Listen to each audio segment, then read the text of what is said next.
He walked in ready to save lives. They saw a cleaner, until a code blue changed everything. It started with a mop. Not a scalpel, not a stethoscope, not a chart. A mop.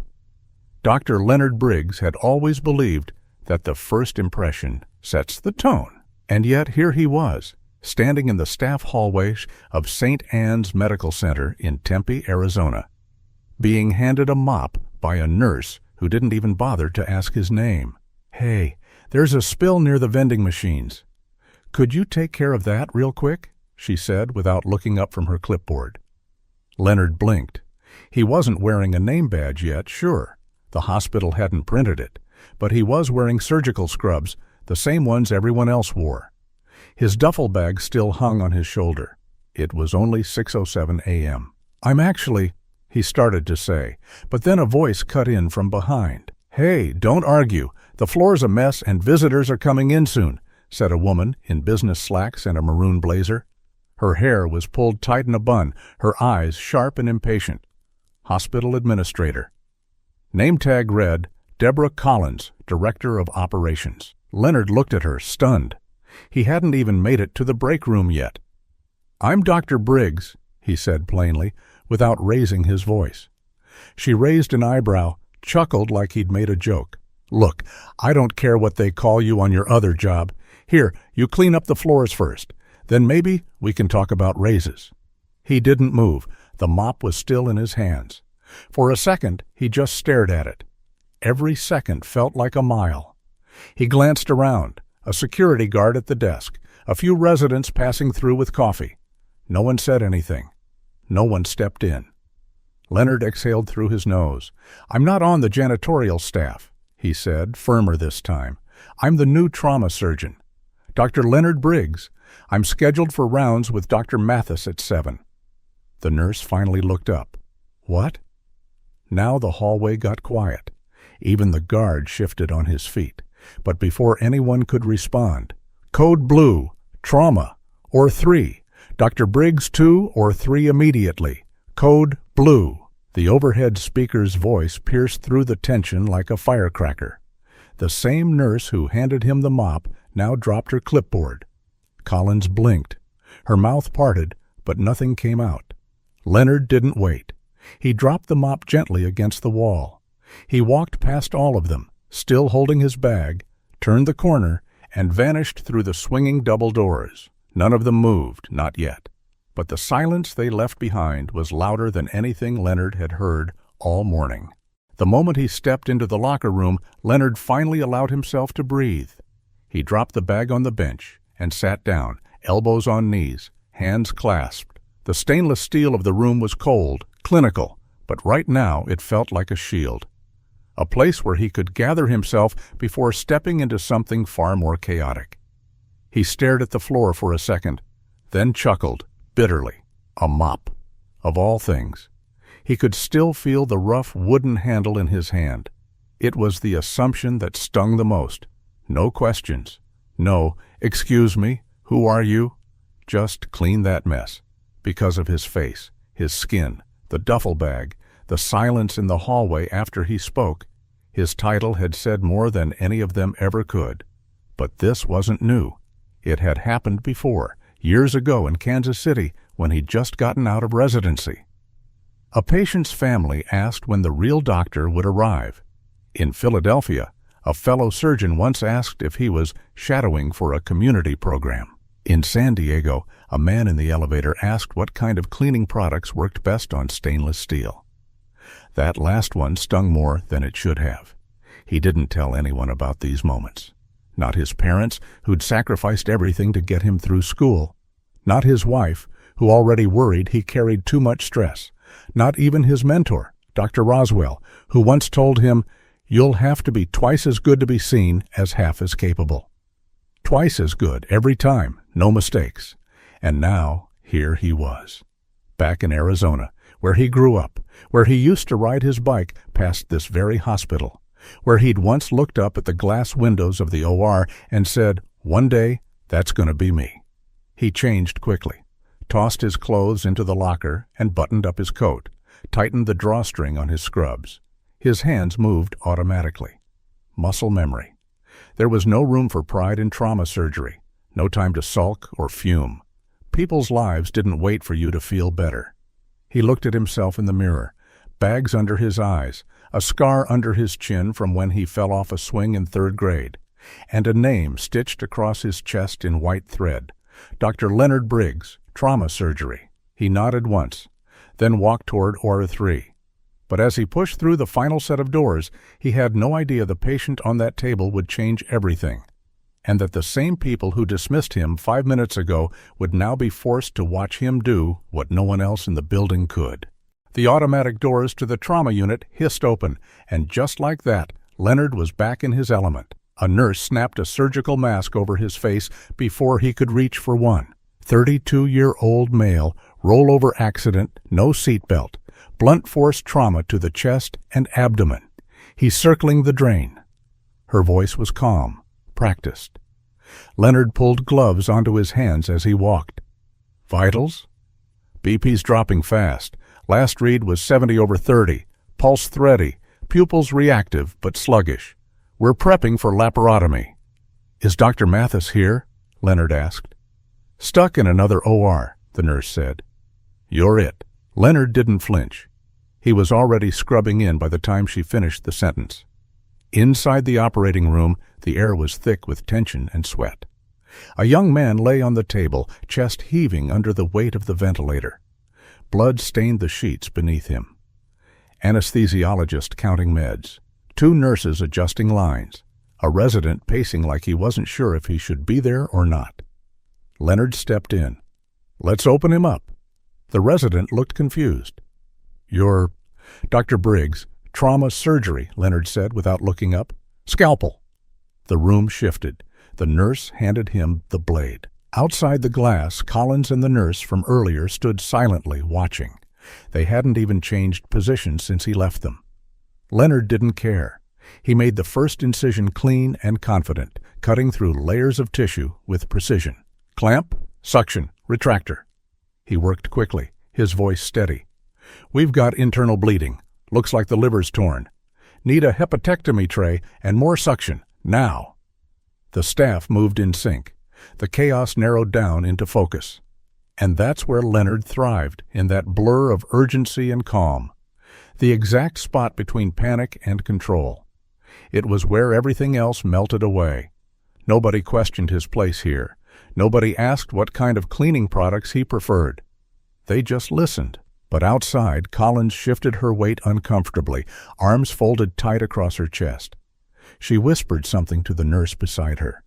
The nurse just nodded, eyes locked on Leonard's hands. An hour passed. Maybe more. Then, bleeding controlled, BP stabilizing. Let's close him up, Janitor said. He exhaled slowly as he removed his gloves. Call the ICU. Tell them we've got a fighter coming up. The team around him paused, then one by one nodded. But just before he left the OR, a young scrub tech stepped close. Dr. Briggs, she said. Her voice was quiet. He turned. Sorry about earlier. I didn't know. He gave a small nod. It's fine, but it wasn't. And the worst part? It could have been worse. But what Leonard didn't know yet was that this wasn't just about one patient or one mistake. This moment was the start of something bigger. Something that would call him to the front of the room in a way he'd never asked for. Leonard leaned against the sink in the staff lounge, his hands raw from scrubbing. His surgical mask hung from one ear, and his scrubs were wrinkled, damp near the collar. He could still hear the monitor beeps echoing in his head, feel the resistance of torn tissue under his fingertips. He'd saved the guy. Barely. But he did it. Behind him, the lounge door creaked open. It was the nurse from earlier, the one who'd handed him the mop. She lingered in the doorway like a kid about to get scolded.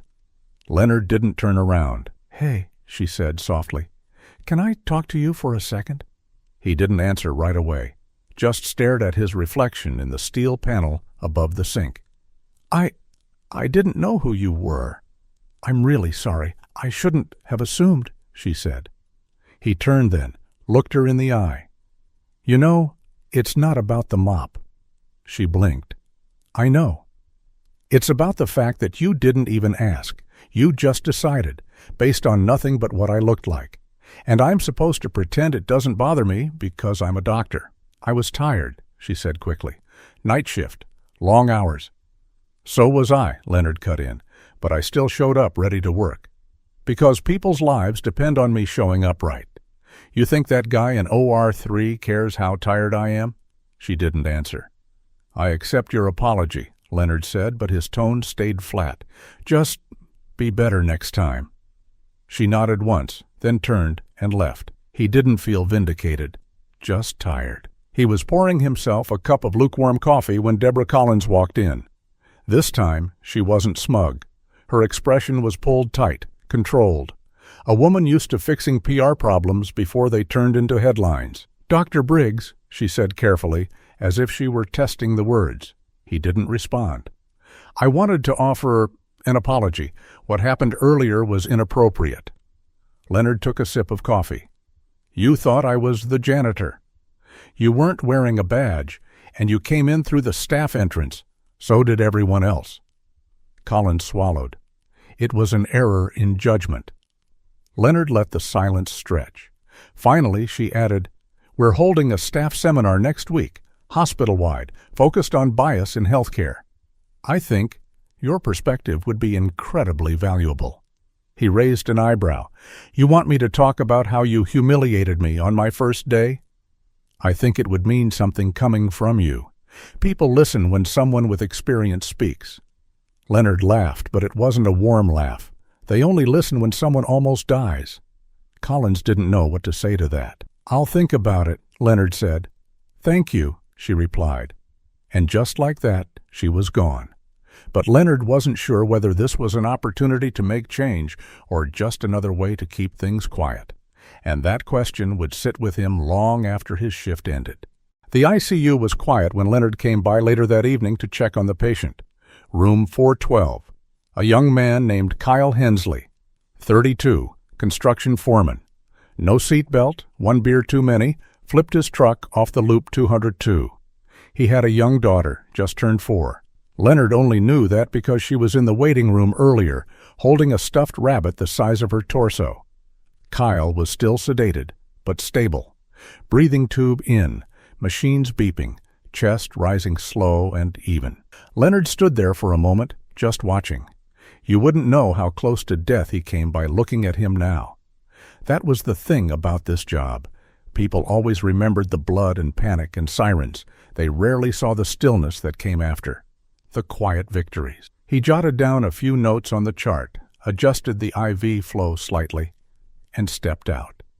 He needed air, something to clear the weight off his shoulders. But instead of walking toward the exit, his feet carried him back down to the OR. The lights were dimmed, empty, just stainless steel tables and the faint scent of antiseptic. A cleaner was wiping down the floor, earbuds in. Didn't even look up as Leonard walked past. He stood in the middle of the room where Kyle had almost died. He could still hear it, the suction, the shouted vitals, the scramble for clamps, and his voice cutting through the chaos. We're losing him. Pressure now. More suction. No, I said now. He hadn't thought about what anyone watching might have felt. The nurse, the resident, Collins. It didn't matter. In that moment, he wasn't there to prove a point. He was just doing the job he'd trained his whole life for. The thing is, saving someone's life doesn't make the assumptions go away. It doesn't scrub out the moments before, when they thought you were a janitor, or an assistant, or someone you weren't. It just adds another layer to carry. He sat on the edge of the operating table, elbows on knees, staring at the tile floor. Same spot where he'd dropped the mop earlier. The irony wasn't lost on him. A voice broke his thoughts. You're a good surgeon. He turned. It was the resident, young, probably late 20s, sandy hair, still wearing his badge. Leonard gave a half smile. I know. The kid chuckled awkwardly. I mean, yeah, obviously. But I've never seen someone take control like that. You weren't even flustered. That's because I've done it before. The resident leaned against the counter. Is it always like that? You mean the surgery, or being mistaken for something I'm not? The kid looked at the floor. Leonard didn't press it. "Don't beat yourself up," he said after a moment. "Just remember what it felt like watching me work. Next time you see someone who doesn't look the part, maybe think twice before assuming they don't belong." "I will," the resident said quietly. Leonard stood up, stretched his back. He looked around the room one last time. "Go get some sleep," he said. The resident nodded, then left, but Leonard didn't leave right away. Something about that cold, empty room kept pulling him back, not to the surgery, but to the moment just before it, when his name meant nothing until someone was dying. By Friday, word had spread. In hospitals, stories travel faster than lab results. Everyone had heard some version of what happened Monday morning. Most were careful not to say anything directly to Leonard. A few tried, the hesitant smiles in the hallway, the subtle nods of recognition. But no one dared bring up the mop, except for Rosa. She was head nurse on the trauma floor. 49. Puerto Rican. Had been at St. Anne's for over 2 decades. Didn't take nonsense from anyone. She stopped Leonard as he stepped off the elevator, holding a clipboard and chewing a piece of cinnamon gum like it owed her money. "You made quite an impression this week," she said. Leonard smirked. "So I've heard." She handed him a patient chart, then looked him up and down. "You handled it better than I would have." He shrugged. "What's the alternative? Throw the mop? Cuss someone out?" She grinned. "Tempting." He chuckled. "I thought about it." She paused, her expression softening. "We've all been there, some more than others." He looked at her. "Yeah." There was a pause, then she asked, "You gonna do that seminar?" Leonard sighed, leaning against the wall. "I don't know. Feels like a trap." Rosa raised an eyebrow. "How?" "It's always the same. They want the speech, the panel, the thank you for your courage moment. Then they go right back to doing the same thing. Nothing changes. Maybe, but maybe someone hears you this time. Maybe a resident thinks twice. Next time he sizes someone up. That's something." He didn't respond. Rosa stepped closer. "Let me tell you something. When I started here, patients used to ask if I was legal, in front of doctors, in front of my boss, and I smiled. Every time. Until I didn't." Leonard looked at her. "I stopped smiling when it stopped helping," she said. "But I didn't stop speaking." He nodded slowly. "I'll think about it." "You should." Later that day, Collins emailed again. Formal, polished, a calendar invite attached. "We would be honored if Dr. Briggs would consider sharing his experience at our Diversity and Equity Forum next Thursday. His voice is essential." Leonard stared at the screen for a long time. Essential. Interesting how his voice was suddenly essential, only after a man almost died, and Leonard made sure he didn't. He closed the email without replying. He needed time, but time doesn't slow down just because you need to think. And Thursday was coming, whether Leonard liked it or not. Thursday arrived. Leonard stood outside the conference room, his hands in the pockets of his coat, listening to the muffled sound of voices on the other side of the door. Rows of folding chairs had been set up earlier that morning. Coffee, water, fruit trays, name tags, a podium. It looked like every other seminar he'd ever avoided, but this time his name was on the flyer. He hadn't RSVP'd, hadn't even replied to the email. But Collins took the liberty of putting him on the schedule anyway. Keynote speaker, Dr. Leonard Briggs. Big bold letters. Like that made it official. Inside, someone cleared their throat. Papers shuffled, chairs scraped. Leonard exhaled slowly, then pushed the door open. Eyes turned. First row, second row, all the way to the back. Residents, nurses, admins, Collins, even the security guard from Monday. The same one who didn't say a word when Leonard was being ordered to clean up a mess that wasn't his. He walked up to the front. Didn't take the podium, just stood beside it. Silence. Then, "Monday morning," he began, "someone handed me a mop and told me to clean up the floor near the vending machines." A few people shifted in their seats. "I wasn't wearing a badge, that's true, but nobody asked me who I was. They didn't need to. They already decided." He let that hang. "I wasn't angry. I wasn't shocked. I was tired of it happening, tired of knowing exactly why it happened and knowing I'd still have to do my job perfectly if I wanted to be seen. He paused. I've spent over a decade studying, training, sacrificing. I've missed birthdays, funerals, lost a marriage to the hours I poured into becoming the best I could be. And even after all that, the first thing someone sees when I walk through a door isn't a surgeon. It's a cleaner. Nobody moved. I'm not ashamed of cleaning. I've done worse jobs. But I didn't go through all this just to be reminded that, to some people, I'll never look like I belong here, no matter how many lives I save. He looked around the room. I'm not here to make anyone feel guilty. That doesn't change anything. But I will say this. The next time you see someone and make an assumption about who they are based on nothing but a glance, ask yourself why. Ask yourself if it's fair, and if it's not, fix it. That's your responsibility. A long pause, then, quietly, we don't need another seminar. We need people who stop pretending they don't see it. Someone clapped, then another. A slow, reluctant rhythm turned into something real. Applause filled the room. Leonard stepped away from the front. No smile, no dramatics. Just a quiet walk back toward the door. Rosa caught his eye on the way out, gave him a small nod. Outside, the hallway was quiet. His shift started in 20 minutes. But for once, Leonard didn't feel like he was carrying the weight alone. If you've ever judged someone by the way they looked or stayed silent when you saw someone else do it, remember this story. And next time, don't be quiet. Speak up. Listen better. Be better. Change doesn't start with policy. It starts with people.